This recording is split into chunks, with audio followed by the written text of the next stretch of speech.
to probably the hardest news conference that I'll ever have, I would hope. I'd like to inform you very quickly that unfortunately we will not be able to take any questions today because of pending litigation that we were informed of yesterday afternoon.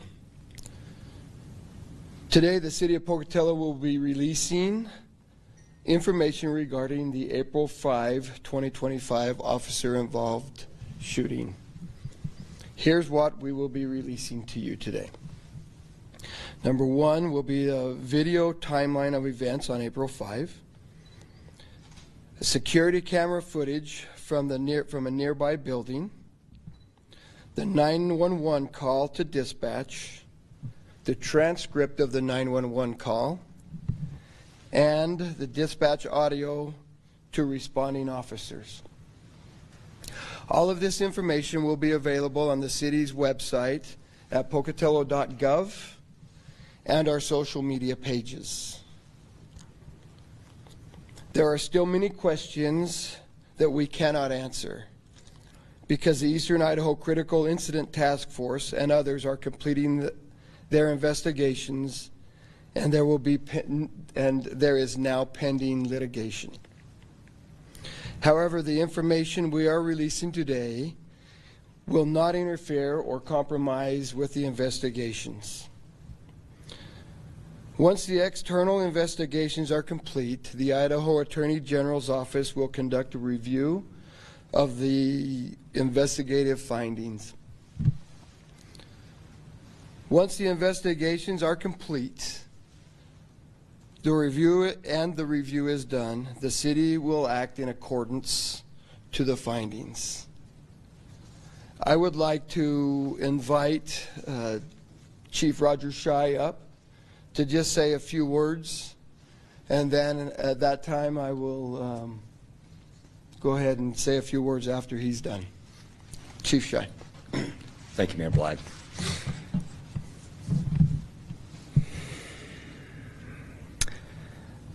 Thank you for this opportunity to let me speak about this unfortunate set of circumstances that has happened in our community. After speaking with several people and listening to them, I know how this has deeply impacted our city, our community, our department, our state, and even everybody across this nation. I can only imagine the people that witnessed this event, what they may be going through, and how difficult it may be for them. My thoughts are with them, and last to members of the Perez family. I'm truly sorry for your loss. Mayor Blad. Thank you, Chief. This tragic event has absolutely impacted all of us. I don't know of a person in the community that hasn't been impacted by this event. And I know everybody has questions. I know every time I go somewhere, there's a question asked that I can't answer those questions right now. I do believe the information we are releasing today will answer a number of those questions. I'm confident if people watch and see the videos, a number of the questions, not all, but a number of the questions will be answered. And then we will wait for the investigations to be complete to get more answers. It is my hope that we will, as a community, be able to find ways to move forward.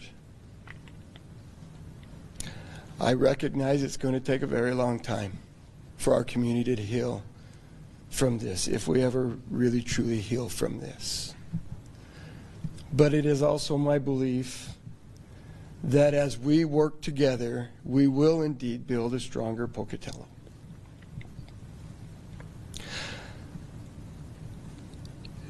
Very quickly, for you, we will have all of this information released to you shortly after this news conference, and that will give you some time to do what the media needs to do. And so that will be released to you shortly after this news conference. In closing, though, I would like, and I would be remiss if I did not express our condolences to the Perez family for their loss. Once again, thank you very much for attending today's news conference. We really, truly do appreciate your attendance to the conference. So thank you, and with that, we are concluded.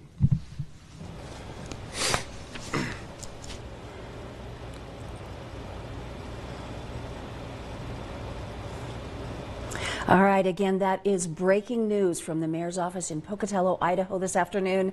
Pocatello Mayor Brian Blad spoke to the Pocatello community about the police shooting of 17-year-old Victor Perez. Now, the shooting happened nearly 2 weeks ago. The parents of Perez say that he was having a mental episode. A neighbor called 911 to report a domestic disturbance. And then within seconds of the shooting, of the police showing up, Perez was shot 9 times. He spent a week at Portneuf Medical Center before being taken off life support. He was laid to rest on Tuesday. Yesterday, a wrongful death and civil rights lawsuit was filed against the city. The video timeline, the 911 call, and the transcript of the 911 call, the dispatch audio, and nearby surveillance video will all be looked at in this investigation. And you can see in that interview, the mayor visibly upset, looked like he had the weight of the world on his shoulders right there as he spoke to the people about how it is time to heal and that he realized that the city will have a long time in this healing. He says they are going to be cooperating with the investigation, and as soon as that information is released, then they will be giving us more on that. They're looking at what happened on the website, on people's social media pages. The mayor says that there are so many questions that they cannot answer because of that pending investigation and pending litigation.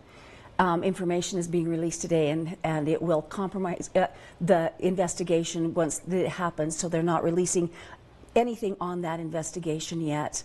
And of course, we will continue to follow this case. We'll have more tonight during our evening newscasts about this press conference, about what was said, and about the lawsuit that was filed yesterday, the tort claim that was filed yesterday, with a possible lawsuit forthcoming against the city of Pocatello and those officers that were involved on behalf of the Perez family. So again, much going on this case. We will keep you updated on it, and we will let you know as things go along what is happening and how the city is responding to this. The mayor calling for people to again try and come together and not have the city of Pocatello at risk from this case. And of course, we'll be back with more later. Reporting from the studio, Linda Larson.